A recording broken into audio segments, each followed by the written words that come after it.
Hello दोस्तों, आपका बहुत बहुत स्वागत है आपके अपने चैनल गणेशा वर्ल्ड में। दोस्तों, आज हम क्लास 11th केमिस्ट्री में रासायनिक समीकरण पढ़ेंगे, केमिकल इक्वेशन पढ़ेंगे। इसके बाद ये केमिकल इक्वेशन, रासायनिक समीकरण के क्या लाभ हैं, ये भी हम देखेंगे। तो इससे पहले वाली वीडियो में हमने रासायनिक अभिक्रिया को पढ़ा था और रासायनिक अभिक्रिया क्या होती है, ये कितने टाइप के होते हैं, ये सब हमने पढ़ लिया था। यदि आपने उसे नहीं देखा तो वीडियो के डिस्क्रिप्शन में उसका लिंक दिया है, आप उसको देख सकते हैं। ठीक है, तो आज हम समझते हैं रासायनिक समीकरण, केमिकल इक्वेशन। तो आइए इसको समझेंगे। आप हमें सबसे पहले इसमें ये बताओ, आपने रासायनिक अभिक्रिया को पढ़ा है, तो रासायनिक अभिक्रिया में हमने देखा था कि जो अभिक्रिया में भाग लेते हैं उन्हें क्या कहते हैं, हम अभिकारक कहते हैं।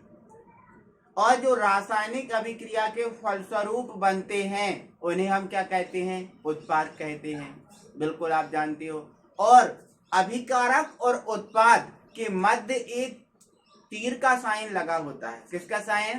तीर का साइन, जो हमेशा अभिकारक से उत्पाद की ओर लगा होता है। अभिकारक से उत्पाद की ओर लगा होता है। आप एक बार एक रासायनिक समीकरण को समझो। जैसे मान के चलते हैं ये NaCl है ना, और ये KCl है, ये K2SO4 कर दे रहा हूँ, K2SO4 है। ये आपस में क्रिया कर रहे हैं और यहां से बन रहा है Na2SO4 और यहाँ बन रहा है KCl। अब ये कैसे बना आप खुद जानते हो। हमने बताया था जब ये दो यौगिक आपस में क्रिया करते हैं तो एक का प्लस दूसरे के माइनस से क्रिया करता है। ठीक है, तो यहाँ पर ये प्लस है, ये माइनस है, ये प्लस है और ये क्या है, 2 माइनस है। ठीक है, तो यहाँ पर जो के इसका जो प्लस है इसके माइनस से क्रिया कर जाएगा और इसका जो प्लस है इसके माइनस से क्रिया कर जाएगा, तो ये बन जाएगा। बाकी आप फॉर्मूला बनाना आप जानते हो, कोई दिक्कत नहीं होगी। ठीक है, तो ये कोई रासायनिक अभिक्रिया है, इसमें ये अभिकारक है, ये क्या है, अभिकारक, और ये क्या है, उत्पाद है। ये क्या है, उत्पाद है।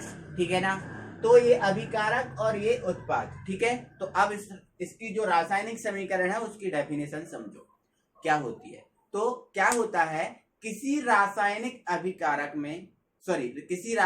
अभिक्रिया में भाग लेने वाले पदार्थों एवं क्रिया के फलस्वरूप बनने वाले पदार्थों एवं उनके बीच जो तीर का चिन्ह होता है उसे जिस संकेत के द्वारा या सूत्र के द्वारा प्रदर्शित किया जाता है उसे हम कहते हैं रासायनिक समीकरण। ठीक है, तो सीधी सी बात हमारी ये है, अभिकारक एवं उत्पादों को संकेत एवं सूत्र के रूप में प्रदर्शित करना, ये हमारा है रासायनिक समीकरण। प्रदर्शित करना ही क्या है, रासायनिक समीकरण। अब यहाँ पर आपको दिख रहा है NaCl plus K2SO4 arrow Na2SO4 plus KCl, तो ये सूत्रों के द्वारा प्रदर्शित है ना, तो ये क्या है, पूरा रासायनिक समीकरण है। ये क्या है, पूरा रासायनिक समीकरण, आपको ध्यान रखना। ठीक है, तो रासायनिक अभिक्रिया में भाग लेने वाले पदार्थों एवं क्रिया के फलस्वरूप बनने वाले पदार्थों को सूत्रों एवं संकेतों द्वारा प्रदर्शित करना रासायनिक समीकरण कहलाता है। ये रासायनिक समीकरण है। एक संतुलित रासायनिक, अब थोड़ा सा इंपॉर्टेंट बात है उसको सुनो। एक संतुलित रासायनिक समीकरण में यदि रासायनिक समीकरण संतुलित है तो उस संतुलित रासायनिक समीकरण में एरो के जो एरो लगा है, जो तीर लगा है, उसके दोनों तरफ परमाणुओं की संख्या बराबर होती है। परमाणुओं की संख्या बराबर होती है, मतलब आप उसका समझिए। जैसे यहाँ पर ये C है, क्या है, ये C है, कार्बन, और यहाँ पर ये O2 है। तो कार्बन को जब हम O2 की उपस्थिति में जलाएंगे तो क्या बनेगा, कार्बन डाइऑक्साइड बनेगा। क्या बनेगा, कार्बन डाइऑक्साइड। तो आप यहाँ पर ये यदि संतुलित रासायनिक समीकरण है तो इसमें एरो के इस तरफ और इस तरफ जो परमाणु है या तत्व है उनकी संख्या समान होगी। जैसे यहाँ पर कार्बन कितना है, 1 है, तो इस तरफ भी कार्बन कितना है, 1 है। अब यहाँ पर ऑक्सीजन कितने हैं? 2 हैं। यहाँ पर ऑक्सीजन कितने हैं? 2 हैं। मतलब ये संतुलित रासायनिक समीकरण है, ये संतुलित रासायनिक समीकरण है। उसी प्रकार आगे समझो, जैसे ये H2O2 है, ये हाइड्रोजन परऑक्साइड है। क्या है? Hydrogen peroxide.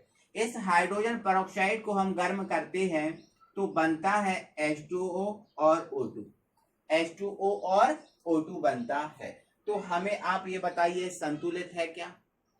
हाँ, यदि ये दोनों तरफ परमाणुओं की संख्या समान होगी एरो के, तो ये संतुलित होगा। जैसे यहाँ पर परमाणु की संख्या कितनी है? H की 2 है। यहाँ पर H कितने हैं? 2 है, कोई दिक्कत नहीं है। अब यहाँ पर O कितने हैं? 2 हैं। क्या यहाँ पर O 2 हैं? नहीं, 2 तो ये हैं और 1 ये है, 3 है। तो यहाँ पर कितने हैं? 3 है। और यहाँ पर कितने हैं? यहाँ पर कितने हैं? 2। तो आपको क्या करना है? यहाँ पर भी 2 करना है ना? या फिर यहाँ पर 3 कर दो, यहाँ 3 है तो यहाँ 3 कर दो, ऐसा कर दो। कुछ ना कुछ आप तो करना ही पड़ेगा, क्योंकि दोनों तरफ बराबर करना है। तो देखो यहाँ पर H 2 है तो H 2 है, O यहाँ पर 2 है, यहाँ पर कितने हैं? 3। तो क्या करो, इसमें 1/2 का भाग दे दो। अब 1/2 का भाग देंगे तो 2 से 2 कट जाएगा, बचेगा 1 ऑक्सीजन। अब 1 ऑक्सीजन ये है और 1 ऑक्सीजन ये है, तो कितना हो गया? 2 हो गया। अब दोनों तरफ क्या हो गए? परमाणुओं की संख्या क्या हो गई? समान हो गई। मतलब ये संतुलित रासायनिक समीकरण है। तो आई होप कि ये रासायनिक समीकरण आप समझ गए होंगे, कोई दिक्कत नहीं है। बस अभिकारकों और उत्पादों को प्रदर्शित करना, यही तो है रासायनिक समीकरण, और कुछ नहीं है। ठीक है, अब हम ये देखेंगे कि ये जो रासायनिक समीकरण है, इस रासायनिक समीकरण के लाभ क्या हैं, इस रासायनिक समीकरण के लाभ क्या हैं। तो आइए उसको हम समझते हैं। आप ये देखो, इसमें ये कोई रासायनिक समीकरण आपको दिख रहा है, ये कोई रासायनिक समीकरण आपको दिख रहा है। आप हमें ये बताओ कि इससे आप देखकर क्या बता पा रहे हो। अब हम इसके लाभ पढ़ रहे हैं, इसके क्या बेनिफिट हैं, हम वो पढ़ रहे हैं। ठीक है, तो आप हमें बताओ, इसको देखकर आप क्या बता पा रहे हो? तो ये इससे अच्छा है, देखकर हम ये बता सकते हैं। तो पहली बात तो ये है कि जो रासायनिक समीकरण है उसको हम देखकर अभिकारक और उत्पाद बता सकते हैं क्या? हाँ, बता सकते हैं। ठीक है, तो पहला हमारा लाभ क्या हो गया? रासायनिक समीकरण को देखकर अभिकारक एवं उत्पाद को बताया जा सकता है। ठीक है, तो पहला हमारा लाभ हो गया, हमेशा याद रखना है हमें। ठीक है, पहला क्या हो गया?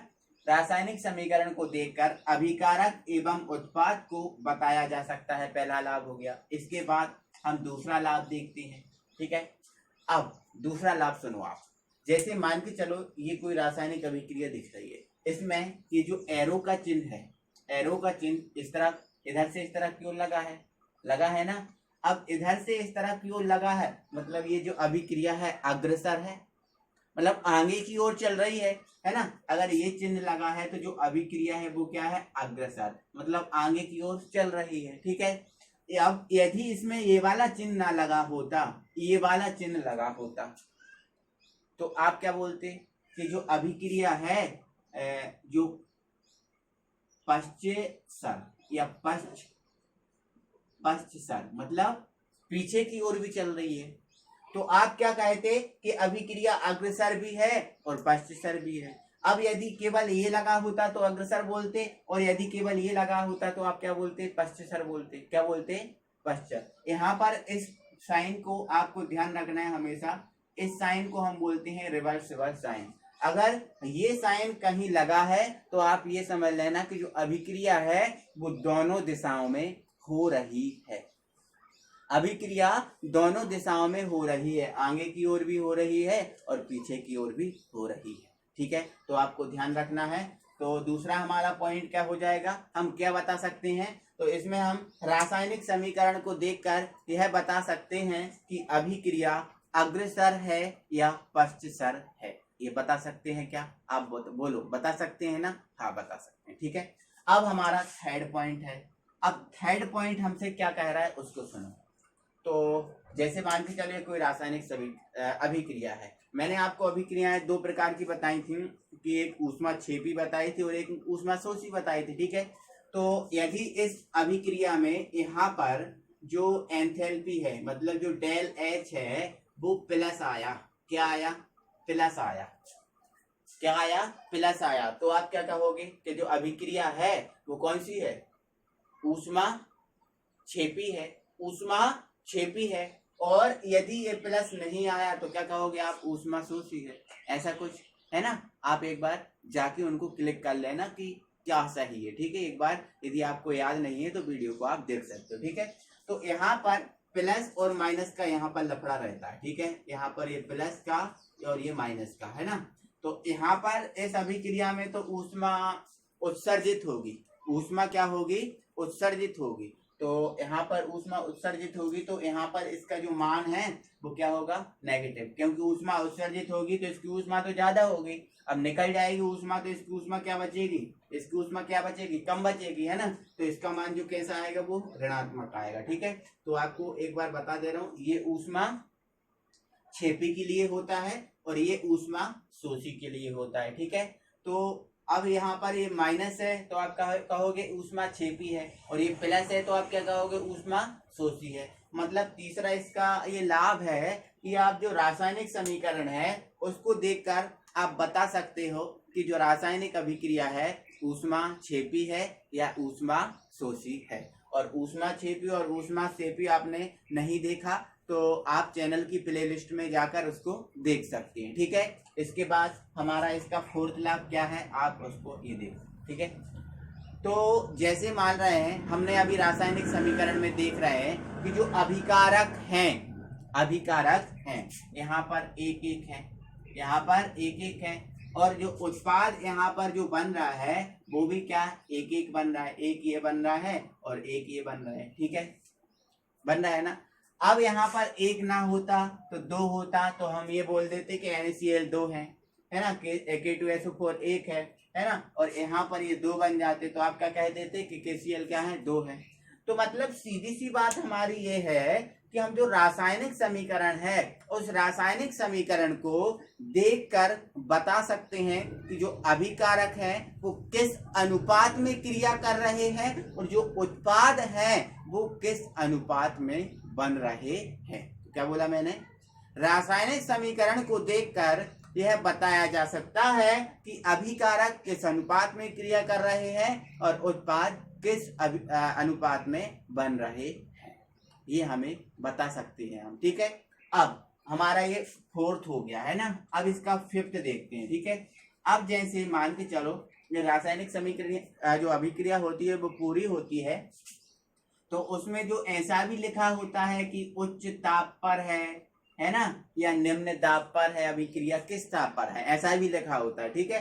तो अगर ऐसा ये सब लिखा होगा तो हम ऐसा लिखा, जैसे अभी लिखा है उच्च ताप, तो इस समीकरण में हम देखकर क्या बता सकते हैं कि जो अभिक्रिया है वो उच्च ताप पर हो रही है। अगर निम्न दाब लिखा होता तो उसमें हम क्या बता सकते थे कि निम्न दाब पर अभिक्रिया हो रही है, ठीक है। तो मतलब जो रासायनिक समीकरण है उस रासायनिक समीकरण को देखकर हम यह भी बता सकते हैं कि जो अभिक्रिया है वो उच्च ताप पर हो रही है कि निम्न दाब पर हो रही है, क्या, ये सब भी हम बता सकते हैं।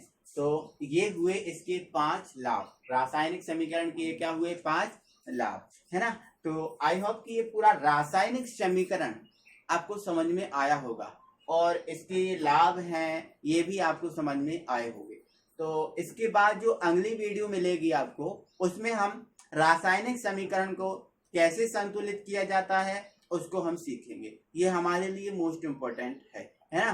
तो ये 10th में वैसे आपको सिखाया जाता है लेकिन 10th में आपने सीखा नहीं होगा, आप ऐसे ही उड़ा देते हो 10th में, है ना। तो कल हम इसको सीखेंगे, है ना। तो अगली वीडियो में जो आएगा उसमें हम रासायनिक समीकरण को संतुलित करना ही सीखेंगे।